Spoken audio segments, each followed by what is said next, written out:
Welcome in my car again, but today I'm not gonna continue with that. I mean, I will continue, but afternoon. Today we have a short practice of loud reading. What you should do on quarantine. Read loud. So you will get better with, reading and particulation, pronunciation as well. Try. I will read. I'm reading right now Hyperion.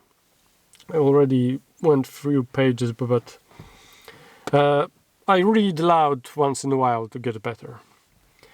That's why I said I'm going to get better, not just because I'm going to get better. I'm practicing.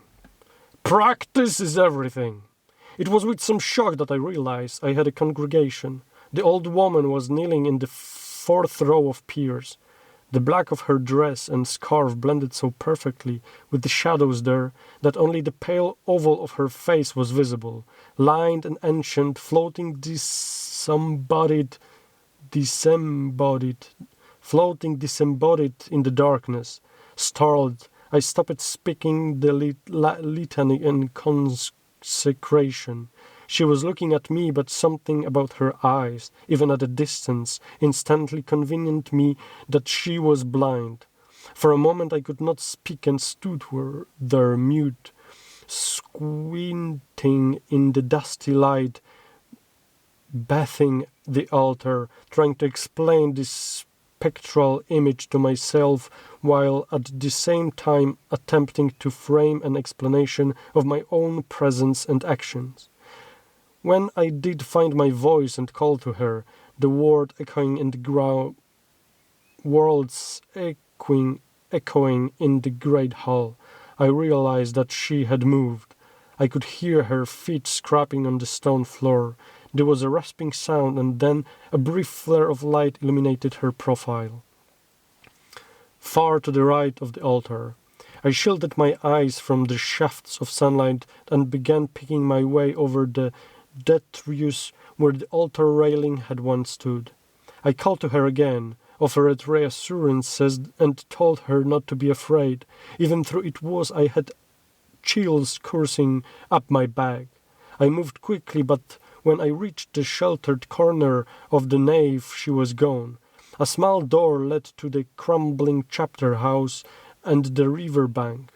There was no sign of her. I returned to the dark interior and would have greatly attributed her appearance to my imagination, a waking dream after so many months of unforced cryogenic dreamlessness, but for a single tangible proof for her presence. There is no cool darkness burned a lone red votive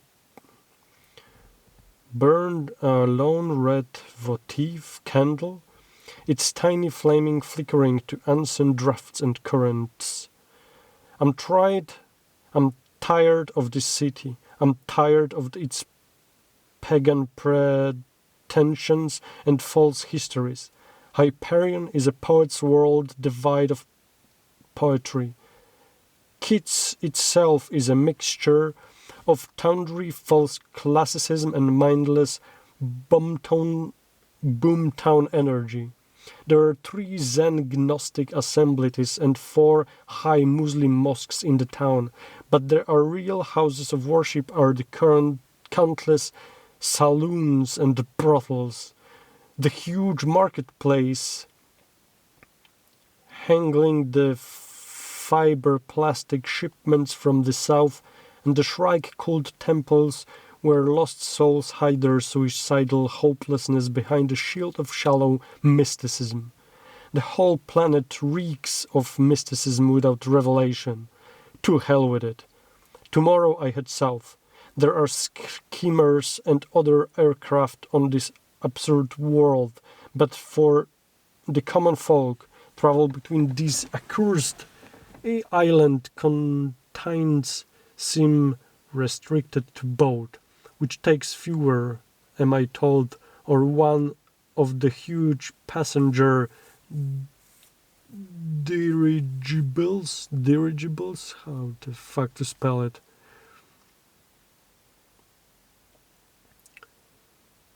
Dirigible. Dirigible. An airship.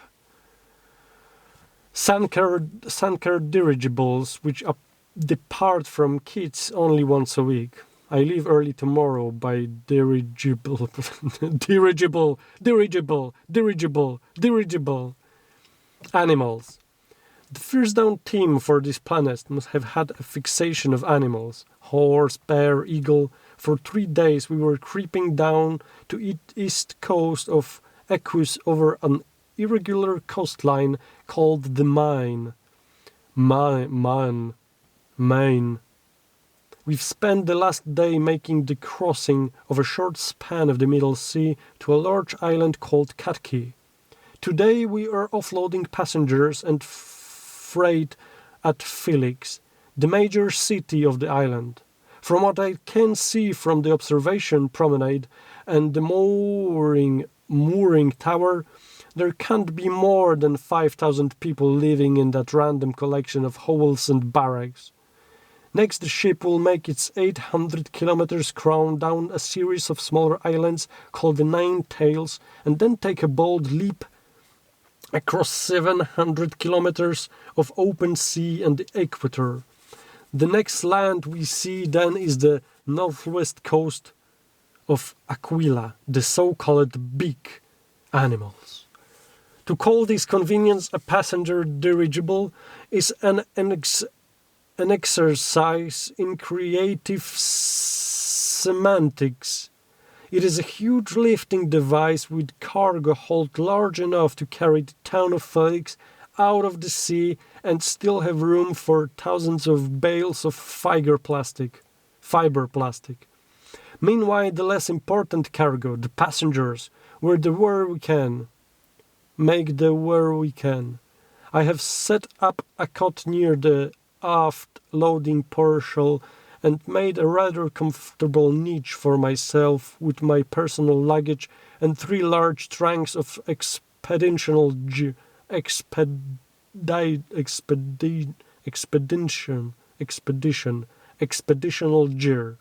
Near me is a family of 8, indigable plantation workers returning from a annual shopping expedition of their own to Nice. And though I do not mind the sound of scrant of their caged pigs or the squeal of their food hamsters, the incessant, confused crawling of their poor, befooded roosted is more than I could stand some nights. Animals! Day 11. Dinner tonight in the saloon above the promenade deck with citizen Hermes Denzel. A retired professor from a small planetarius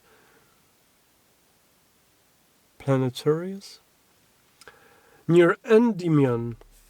He informed Planetarius College near Endymion.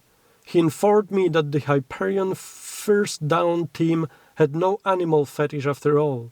The official names of the 3 continents are not Equus, Ursa, and Aquila, but Craigden, Allensden, and Lopez. We went on to say that this was in honor of 3 middle-aged bureaucrats in the old survey service, better the animal fetish. It is after dinner. I am alone, the outside promenade towards the sunset. The walkway here is sheltered by the forward cargo modules, so the wind is little more than a salt-tinged breeze. Above the curves, the orange... Please disconnect the charger.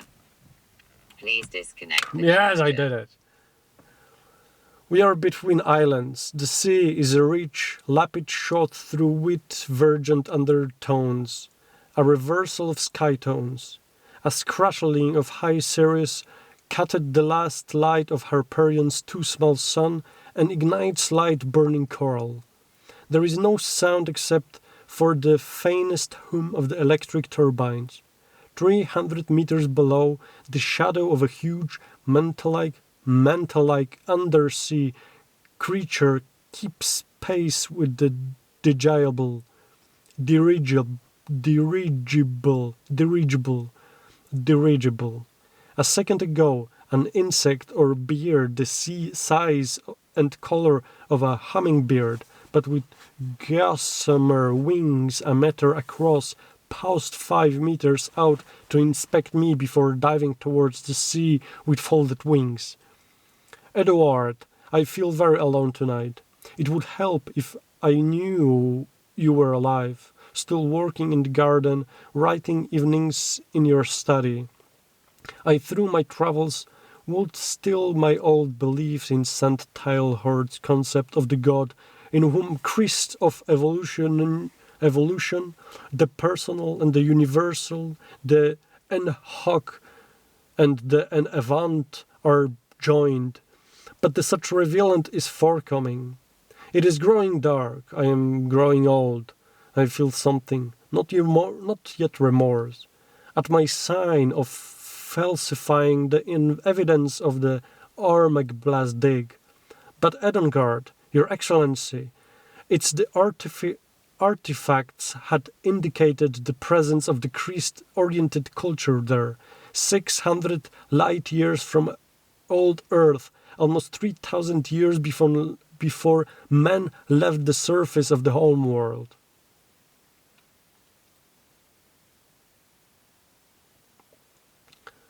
It was dark a sin to interest much ambitious data in a way which would have meant the resurgence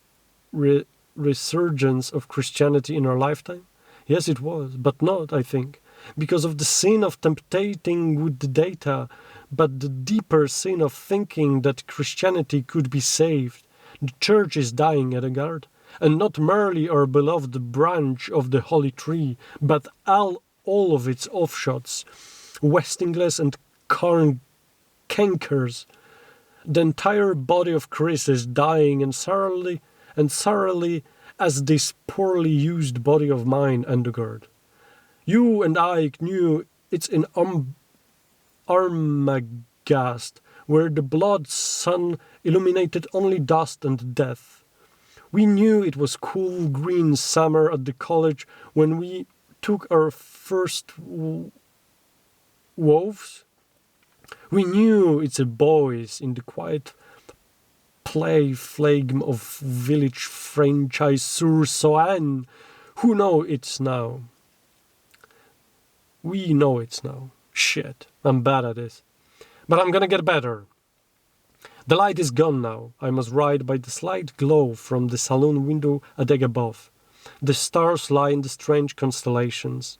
The middle sea glows at night with a greenish, unhealthy phosphorescence. There is a dark mass on the horizon to the southeast.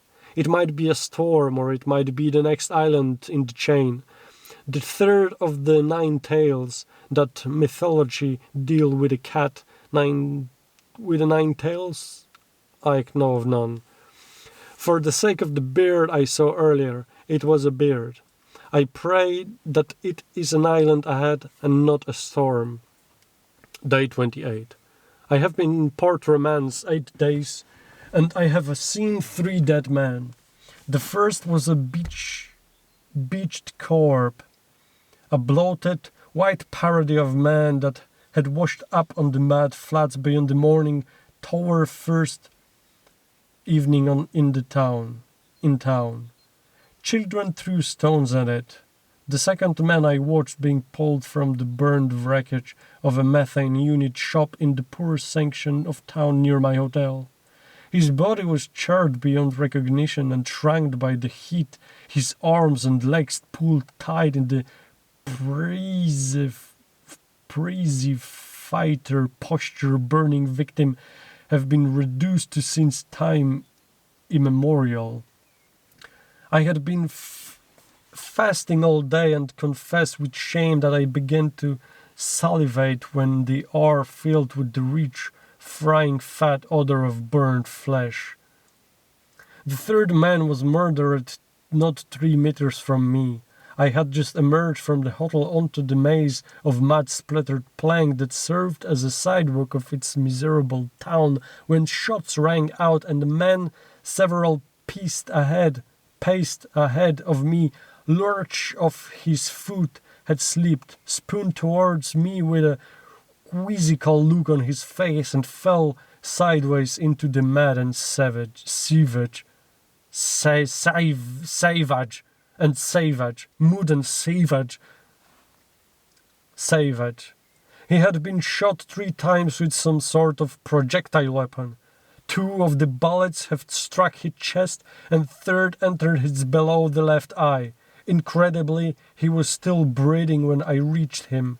Without thinking about it, I removed my stole from my carrying bag, fumbled from the vial of holy water I had carried for so long, and proceeded to perform a sacrament of extreme unction. No one in the gathering crowd objected. The fallen man stride once, cleared his throat, and as he were about to speak, and died. The crowd dispersed even before the body was removed. The man was middle-aged, sandy-haired, and slightly overweight. He carried no identification, not even an universal card or comlog. There were 6 silver coins in his pocket. For some reason, I elected to stay with the body for the rest of the day. The doctor was a short and cynical man who allowed me to stay during the requiral autopsy. I suspect that he was starved for conservation. "This is what the whole thing's worth," he said as he opened the poor man's belly like a pink satchel, pulling the fold of skin and muscles back and pinning them down like tent flaps. "What things?" I asked. "His life," said the doctor, and pulled the skin off the corpse's face and back like a greasy mask. "Your life, my life." The red and white stripes of overlapping muscles turned to blue bruise around the rigged hole and just above the cheekbone. "There was to be more than this," I said. The doctor looked up from his grim work with a bemused smile. "Is there?" he said. "Please show me." He lifted the man's heart and seemed to weigh it in one hand. "In the web world, this'd be worth some money on the open market. There's those too poor to keep that growth. Cloned parts in store, but too well off to die just for want of a heart. But out there it's just awful." "There was to be more," I said, although I felt little conviction. I remembered the funeral of His Holiness Pope Urban the 15th shortly before I left Payson. As the been custom since pre-Hygra day, the corpse was not embalmed. It wasn't in the after room of the main basilica to be fitted for the plain wooden coffin. As it helped Edgard and Moinsgore Frey place the vestments of the skiffed corpse, I've noticed the boring skin and the slackening mouth. The doctor shaggled the finished perfunctory autopsy. There was the briefest of formal inquiries. No suspect was found, no motive put forward. A description of the murdered man was sent to Keats, but the man himself was buried the next day in a pauper's field between the mud flats and the yellow jungle. Port Romance is a jungle of yellow, weirdwood structures set on a maze of scaffolds and planks screeching far out onto the tidal mud flats out the mouth of the Kents. The river is almost 2 kilometers wide where it splits out into Topshy Bay, but only a few channels are navigable.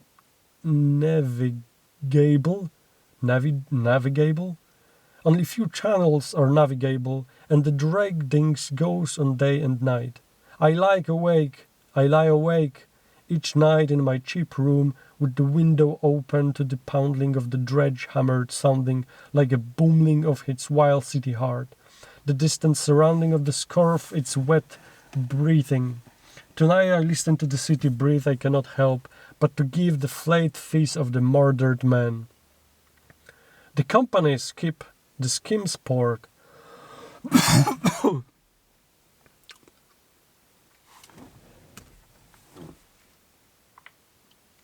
La la la la la la.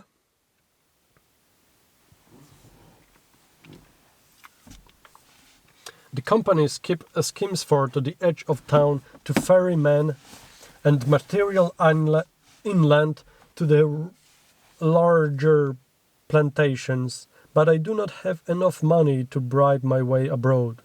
Rather, I could get myself abroad, but cannot afford to transport my 3 trunks of medieval and scientific gear.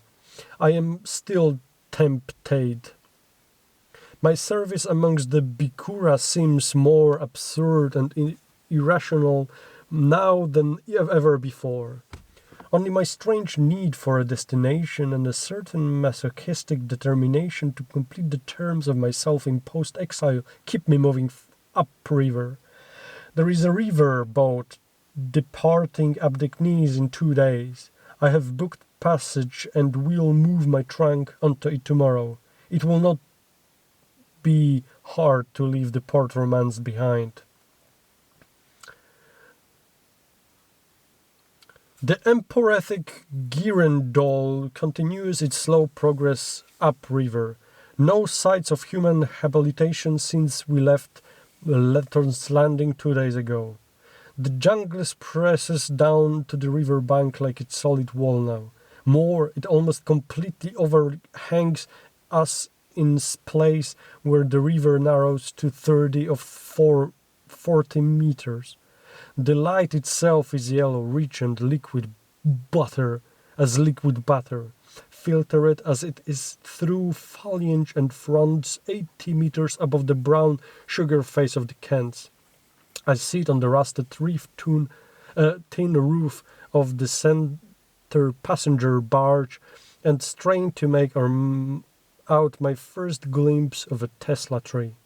Old Cady, sitting nearby, pauses in his whittling, spits over the side through a gap in his teeth and laughs at me.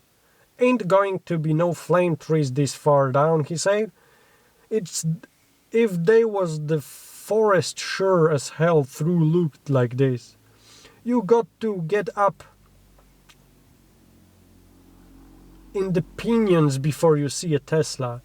We ain't out of the rainforest yet, Padre." It rains every afternoon, actually. Rain is too gentle a term for the deluge that strikes us each day, obscuring the shore, pounding the tin roofs of the barges with a deafening roar, and slowing our upstream crawl until it seems we are standing still. It is as if the river becomes a vertical torrent each afternoon, a waterfall which the ship must climb if we are to go on. The Girandol is an ancient flat-boated tow with 5 bargles lashed around it like ragged children clinging to their tired mother's skirts. 3 of the 2 level barges carry barrels of goods to be traded or sold at the few plantations at streamlets along the river. The other 2 offer a simulacrum of lodging of their indigenous traveling upriver, although I suspect that some of the barges' residents are permanent. My own berth beast a stained mattress on the floor and lizard-like insects on the walls. After the rains, everyone gathers on the decks to watch the evening mists rise.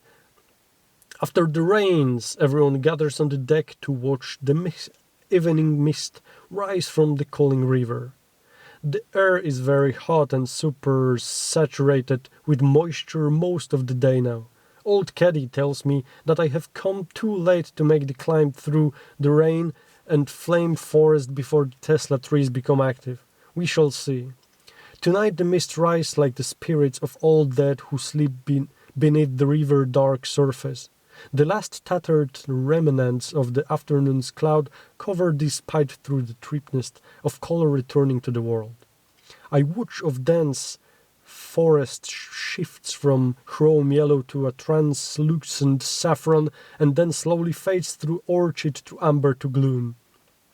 Abroad the gringle day, old Caddy lights the lanterns and candle globes hanging from the sagging second tier, and as if not to be outdone, the darkened jungle begin to glow with faint phosphorescence,